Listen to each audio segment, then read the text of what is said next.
Hello, my name is Alejandro Venezuela and I will talk about World War II and its consequences. June 6, 1944 was the decisive moment in the war. The Allies invaded France to Normandy on that day, which has become known as D-Day. The Allied offensive succeeds in driving the Germans out of France, making the occupation complete by freeing Paris on August 25th in the same year. From that point on, nothing could stop the advance of the Allies on the continent. At this point, Germany found itself virtually close in between two fronts, with the U.S. forces pressing on the front from the west, and the Soviets reached the city of Berlin, the capital of Germany, beginning the last great battle of the war. On April 25th, USA and Soviet troops met on the Elbe River, in effect dividing the remaining German territory into parts.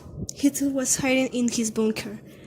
However, upon learning of the recent Soviet advances and the virtual defeat of his forces, he finally decided to commit suicide on April 3rd. 2 days later, the city of Berlin surrendered.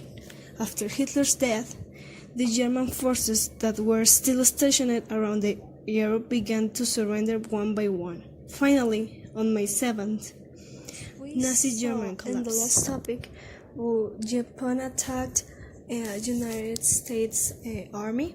So that war continued to fight for a few months, where there were a constant war between them, but when the United States dropped an atomic bomb on Hiroshima and Nagasaki, Japan was forced to surrender. Capitalism is a political power that is based on the private property and that is based on the productivity of money, and with that you can win. The socialism is the one that it controls the collectivity properties or statal.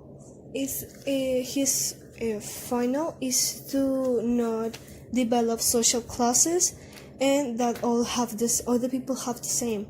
So the problem is that it's so worst and extremist. Also, I think it's important to know about these topics because we know more about what we think in the past.